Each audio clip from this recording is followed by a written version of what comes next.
Healthy,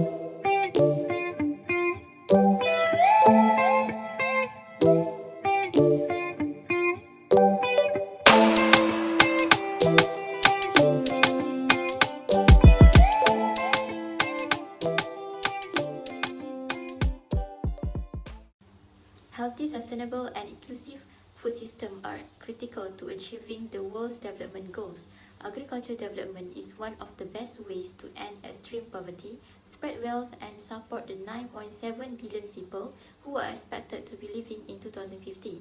Compared to growth in other industries, the agriculture industry is 2 to 4 times better at helping the world's poorest people make more money.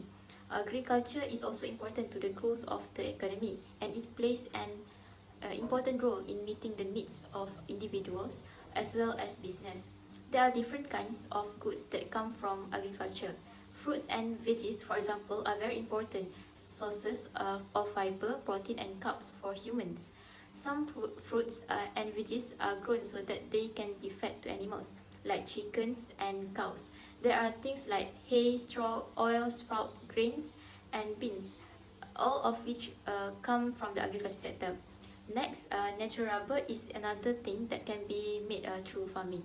To sum up, we all know that the growth of agriculture is very important to our everyday life. Still, if agriculture production goes up even more, it will have a bigger number of social and economic effects.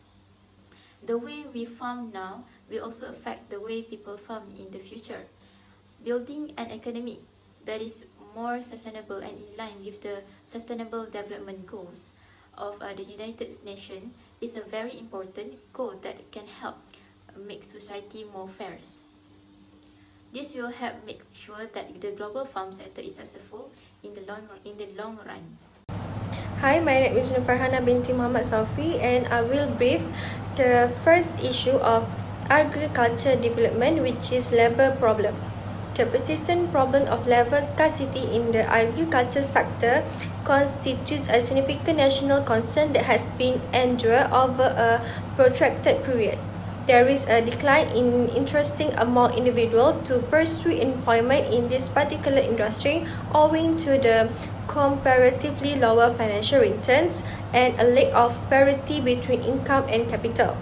There has been a reported decline in the number of traditional farmers who are no longer inclined to engage in agriculture activities that has been passed down through generations.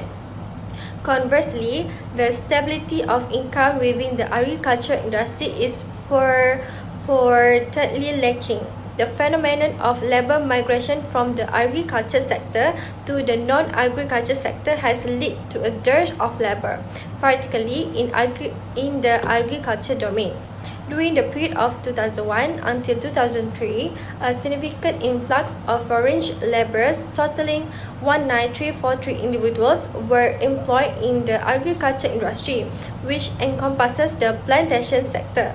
Moreover, the extent original farmers are elderly and physically debilitated. Based on the data from agriculture industry, it has been reported that approximately 75% of the workforce in the palm oil sector comprises foreign laborers.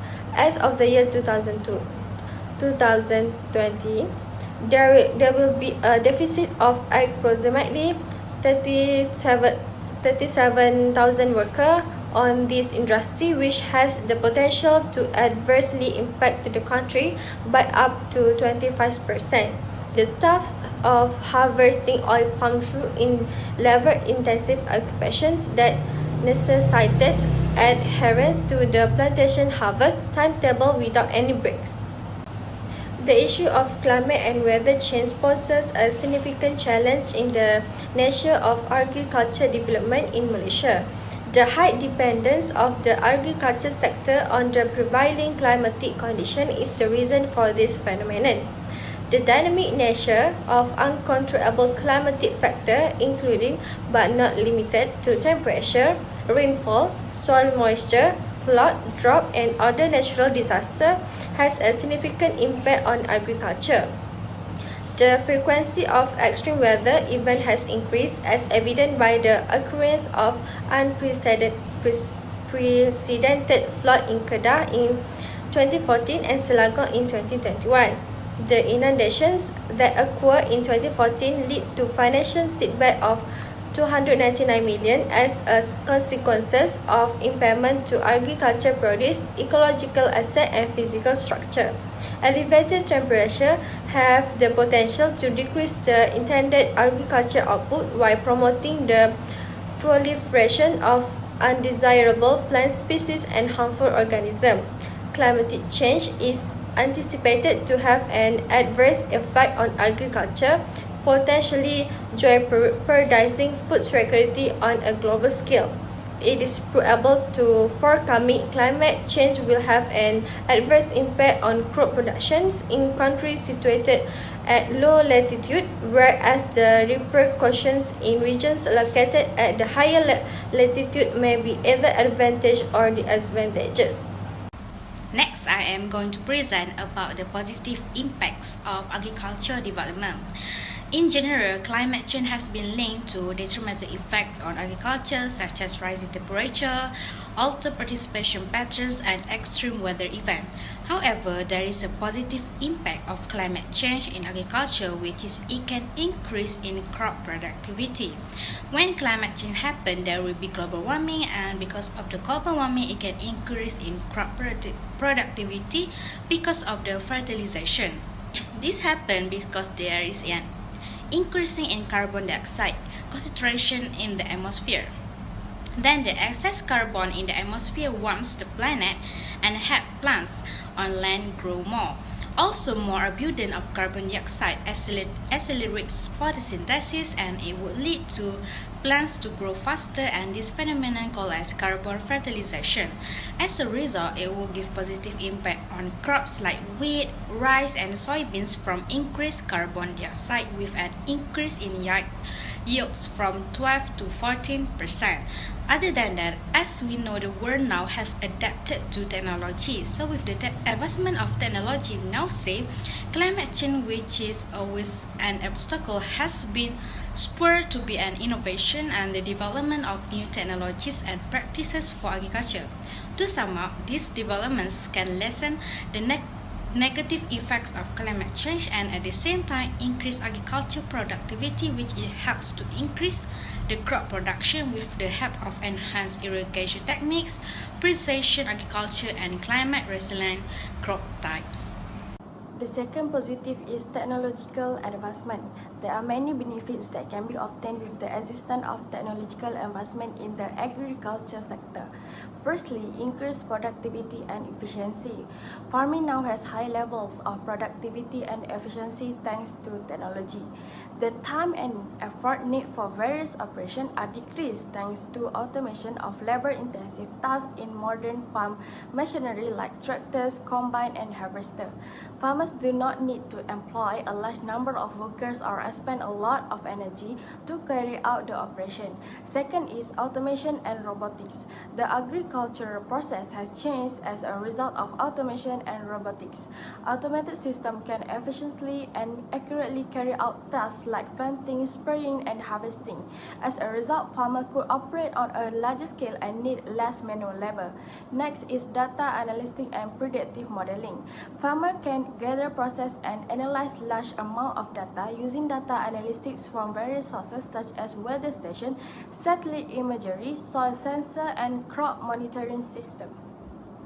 We all know that agriculture has been around for hundreds of years, giving most of the world's people work, food, and other things they need to live. Even though agriculture has a lot of good things about it, it also has a lot of bad things that it does to the environment. One of the unexpected effects of increasing agricultural production is the deforestation. Deforestation is the process of cutting down a lot of trees and taking them out of their natural places. In the end, this causes a lot of damage to the environment. Agriculture is one of the main causes of deforestation because more land is needed for fields or crops to meet the rising needs for food. Forests are being cut down and burned at very fast rate because of this. A British ecologist named Norman Myers did a study to figure out what causes deforestation, and then he found that deforestation is mostly caused by the stress of a growing population, which could lead to a rise in the need for food, fuel, and wood. As was already said, developing agriculture can cause deforestation, which may be one of the main causes of climate change, and the loss of refuge for millions of species. As a result, this is one of the biggest bad things that agriculture does to the environment around it. Without trees, areas that could be reached will turn into dry wastelands, which will cause big changes in the average temperature of the environment around it. In the end, the authority in charge of agriculture growth needs to be the source of changes and other initiatives that are made to save both people and the planet. It is also important to make the penalties for people who cut down trees harsher, and the government should always take to the people and non-governmental organizations, which is NGOs, to share ideas about how to make a place better. Hi, Assalamualaikum. So next, I will continue with the second negative impact, which is skill imbalance can hamper the productivity growth. In today's rapidly evolving and competitive global economy, productivity growth is a critical factor for the success of businesses, industries, and nation as a whole. However, one significant obstacle that hampers productivity growth is the presence of skill imbalance within the workforce. So the first negative impact that would be occur is inefficiency in the labor market, which the skill imbalance result in a situation where there is either an excess or shortage of specific skill within the labor market. This mismatch lead to inefficiency as employers struggle to find suitable candidates for job vacancy or have to invest significant resources in training new hires. Consequently, the time and resources wasted on requirement and training processes hinder productivity growth. So, the second point is, therefore, the negative effect of the difficulty obtained from the imbalance of the labor market is the result of productivity suffering a decline, where the decline in agricultural productivity is increasing due to a lack of labor of inefficiency labor allocation. For example, if a worker in the agriculture sector does not have the skill to perform tasks such as planting, harvesting, and maintenance, the crops may not be cared for properly, resulting in poor quality result. Last but not least, the impact would be increase in training costs. When there is a skill gap in the workforce, companies often need to invest in training programs to upskill or retrain their employees. This training initiative take time and resources, divert attention from core business activities, and potentially impact productivity in the short term. Encouragement of ethical agriculture practice is one action that can be taken to address this issue. Consequently, there are numerous ways to promote ethical agricultural practice. Firstly, promote agroforestry system. Farmers can take action to implement fresh change to stop the spread of deforestation thanks to awareness. To accomplish this, it is possible to encourage farmers to plant trees alongside their crops and livestock in order to provide shade, wind breaks, and additional revenue from timber, fruit, or non-timber forest product. Second is financial incentive and subsidies. To encourage responsible agricultural practice, the government should prepare some financial incentive and subsidies to farmers who adopt responsible agricultural practice. It is to encourage the farmers to do this practice and make it important for them. Financial support also can be included at the transitioning to organic farming, implementing agroforestry system, or investing in precision farming technologies. Suggestion for the level issue is work-based learning for employers. Work-based learning is a valuable approach that bridges the gap between classroom education and practical workplace skill. It involves providing opportunities for individuals to acquire real-world experience and develop relevant skills within a professional setting. While work-based learning is often seen as beneficial for employees, it is equally advantageous for employers. The benefits of work-based learning is enhanced productivity and performance, which is work-based learning allows employers to harness the potential of their workforce by developing their skill and knowledge in a practical setting. As employees gain hands-on experience, they become more competent and efficient in their roles, leading to increased productivity. The direct application of learning in the workplace reinforces knowledge and helps employees understand how their work impacts the overall organization goal. Next, it can reduce recruitment and training costs. By offering work-based learning opportunities, employers can attract motivated individuals who are eager to learn and grow within their organization. This reduces the need for extensive recruitment processes and associated costs. Last but not least, it can enhance innovation and adaptability. In rapidly evolving industry, employers need a workforce that can quickly adapt to new technologies, processes, and market trends. Work-based learning fosters a culture of continuous learning and innovation. Employees who engage in ongoing professional development through work-based learning programs are more likely to stay updated with industry advancement, enabling the organization to remain competitive. So that's all from me. Thank you. Then, in a conclusion, we can conclude that there are various impacts, whether positive and negative, from the agriculture development. Therefore, countries such as Thailand, Indonesia, as well as Malaysia are competent to improve the agriculture industry in their respective countries through the creation of versatile modern technology. Other than that, to ensure that the agriculture industry is improved, increasing the productivity in the agriculture sector in developing countries is critical and essential. It is because when the productivity of agriculture is increased, it can help the agriculture industry to develop, and at the same time it can end poverty, especially in the rural areas. Thus, the government needs to play an important role on this matter, as it can help people also to our country's economy.